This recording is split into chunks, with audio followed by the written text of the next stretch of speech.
Selamat pagi pemirsa, apa kabar Anda di pagi hari ini? Senang sekali saya Graciela Taime dapat menjumpai Anda dalam Berita Papua.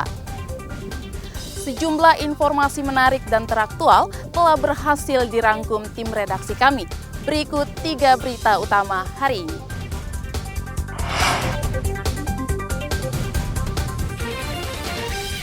Puluhan pedagang kembali berunjuk rasa di kantor Wali Kota Sorong.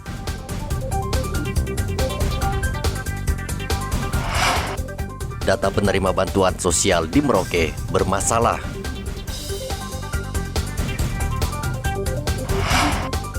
BMKG Merauke memperkirakan akan terjadi hujan dengan intensitas tinggi selama beberapa hari ke depan.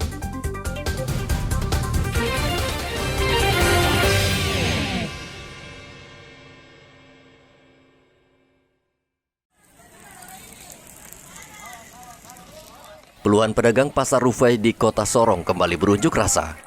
Kali ini mereka marah dengan membuang barang dagangan mereka seperti ikan dan sayuran ke ruang lobi kantor pemerintah Kota Sorong.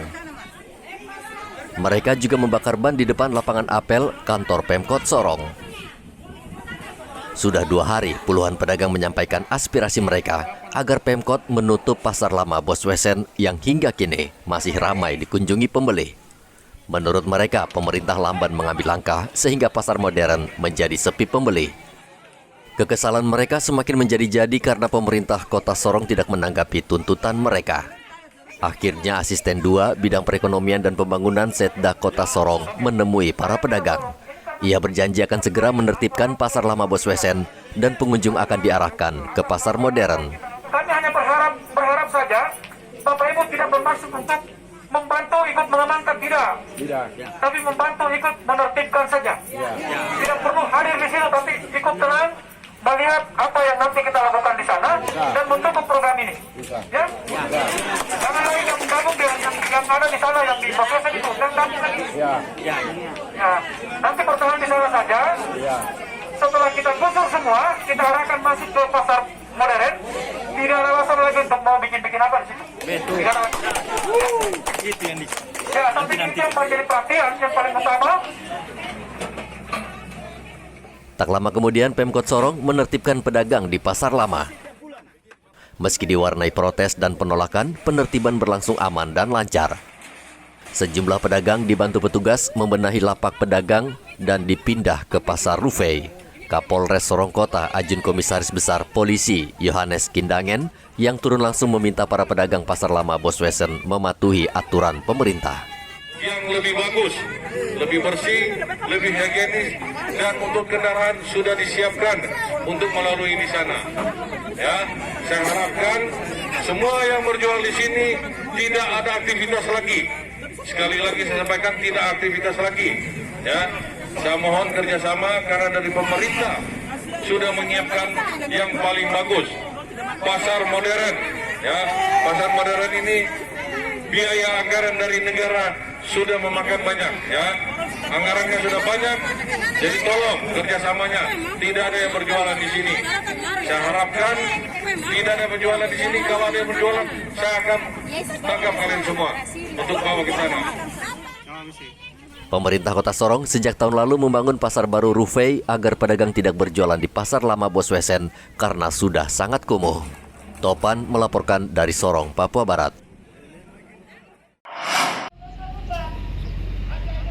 Ratusan tenaga buruh bongkar muat di Pelabuhan Laut Jayapura yang tergabung dalam Asosiasi Logistik Indonesia berunjuk rasa menuntut perusahaan jasa pengurusan transportasi atau JPT yang memiliki kantor cabang di Jayapura agar bermitra dengan ekspedisi lokal Papua. Menurut buruh pelabuhan, tidak kurang dari 30 perusahaan ekspedisi di Jayapura saat ini terancam bangkrut dan berencana memecat karyawannya. Ketua Alfi Papua Yosef Fonataba mengatakan ia memberikan waktu selama 3 hari kepada KSOP untuk memenuhi tuntutan mereka. Jika tidak, mereka akan berujuk rasa dengan jumlah massa yang lebih besar. Kekesalan kami sehingga terjadilah aksi seperti ini. Kami menyampaikan aspirasi kami, kalau bisa pemerintah daerah bisa melihat hal ini, istilahnya kami perusahaan lokal itu tolong dilindungi dan tolong diperhatikan. sehingga perusahaan-perusahaan cabang khususnya yang bergerak di bidang logistik tidak menguasai dari hulu sampai hilir. Kalau bisa mereka itu bersinergi dengan perusahaan-perusahaan lokal yang ada di daerah. Jadi itu tuntutan kami, keinginan kami. Nah, sedangkan perusahaan-perusahaan cabang yang sudah jalan tanpa negosiasi, tanpa evaluasi dengan perusahaan-perusahaan lokal di daerah, sehingga membuat kami kecewa. Sehingga kami bisa menyuarakan aspirasi kami. Kami sudah mencari dukungan kemana-mana pun kami tidak mendapat titik temu. Dalam hal ini, KSOP Otoritas Pelabuhan sebagai pemerintah kami yang punya kewenangan dalam daerah pelabuhan untuk melihat hal ini, aspirasi kami. Sehingga tolong ditindaklanjuti aspirasi kami. Sehingga ini berbicara terkait piring makan. Kepala Seksi Angkutan Laut dan Usaha Pelabuhan KSOP Jayapura Welem mengatakan KSOP Jayapura menerima aspirasi para pengunjuk rasa dan berjanji akan membahas masalah ini. Menginginkan agar JPT-JPT yang beroperasi di wilayah Provinsi Papua atau khususnya terkhusus di Kabupaten Kota Jayapura adalah JPT yang berstatus lokal. Yang dimaksud adalah berstatus lokal adalah JPT yang memang berdiri dan beroperasi di Jayapura. Sehingga dari asosiasi Provinsi Papua menginginkan adanya keputusan untuk mencabut operasinya atau izin operasinya JPT yang berstatus cabang. Jadi JPT berstatus cabang adalah JPT yang berkantor berada di luar Provinsi Papua atau yang berada tadi disampaikan berada di Surabaya dan Jakarta untuk dicabut izin operasional, izin usaha JPT-nya. Ini aspirasi yang disampaikan dengan harapan agar JPT lokal dapat berkembang seiring dengan usaha. Dapat kami sampaikan aspirasinya akan kita terima dan sampai hari ini JPT yang memang beroperasi adalah memang JPT sesuai dengan peraturan pemerintah saat ini. Tuntutan buruh Pelabuhan Laut Jayapura itu agar tidak terjadi monopoli yang dilakukan perusahaan dari luar Papua. Hendra melaporkan dari Kota Jayapura, Papua. Penyaluran dana bantuan langsung tunai atau BLT di kantor pos Merauke, Semrawut. Banyak penerima BLT yang berhak namanya tidak tercantum. Anehnya, nama-nama yang sudah meninggal dunia justru terdaftar sebagai penerima BLT. Tobias KJ, Kepala Kelurahan Rimba Jaya mengatakan, pendataan warga penerima BLT sudah dilakukan di tingkat RT secara prosedural.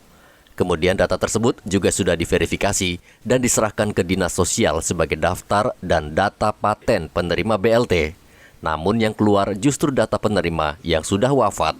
Kalau persoalan data itu kan biasanya harusnya secara detail ya, by nick, by name. Kalau dari kelurahan, kalau kami dari kelurahan kan dari RT langsung. Jadi RT yang tahu persis masyarakatnya itu siapa yang sudah meninggal, siapa yang benar-benar berhak menerima. Kalau ya di lapangan kan beda cerita.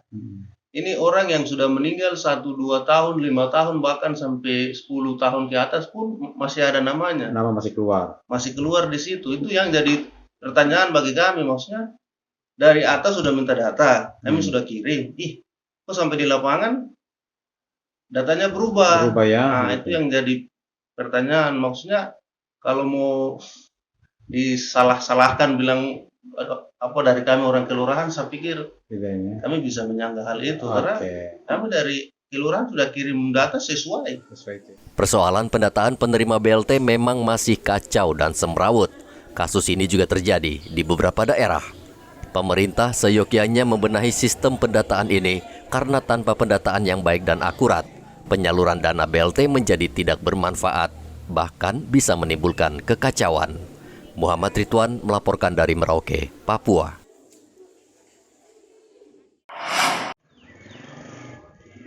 Polres Merauke akan kembali mengaktifkan 3 pos polisi di Kudamati, Kelapa Lima, dan Pintu Air. Ketiga pos pol ini kembali difungsikan untuk memberikan pelayanan dan rasa aman. Kasih Humas Polres Merauke AKP Ahmad Nurung mengatakan pos-pol tersebut akan diisi anggota Polres Merauke bersama tentara dari Kodim 1707. Saat ini ketiga pospol tersebut tengah direnovasi dan diperbaiki karena sudah lama tidak terpakai. Pos-pos polisi yang ada di sekitaran atau pinggiran kota Merauke, terkhusus pos Kuda Mati, Kelapa Lima, dan Pintu Air. Beliau sudah menyampaikan akan nantinya diperbaiki kembali, kemudian diaktifkan dengan berkoordinasi dari beberapa pihak, ya, termasuk nanti untuk penjagaan anggota, Bapak Kapolres akan berkoordinasi dengan Dandim. Nah, kemudian itu semua akan diupayakan supaya pelaksanaan penjagaan pada pos-pos ini bisa bersinergi antara Polri dan TNI. Kemudian pos ini memang untuk sementara ini belum bisa digunakan karena bangunan yang sudah kurang sesuai, tidak layak lagi, sehingga Bapak Kapolres menyampaikan untuk ke Kabaklok sebagai fungsi yang mengemban untuk membangun, memperbaiki tempat-tempat itu untuk dilaksanakan pengamanan atau penjagaan-penjagaan baik dari polisi maupun TNI, yang insya Allah nanti langsung ditangani oleh Bapak Kabaklok, Pak Kabaklok, dan setelah itu nanti akan ditempatkan personil-personil sesuai dengan kebutuhan yang ada. Keberadaan tiga pospol ini memang sangat dinanti-nantikan kembali oleh warga Merauke. Selama ini warga sudah meminta agar ketiga pospol ini difungsikan, mengingat kawasan tersebut cukup rawan kejahatan, khususnya pada malam hari. Muhammad Ridwan melaporkan dari Merauke, Papua.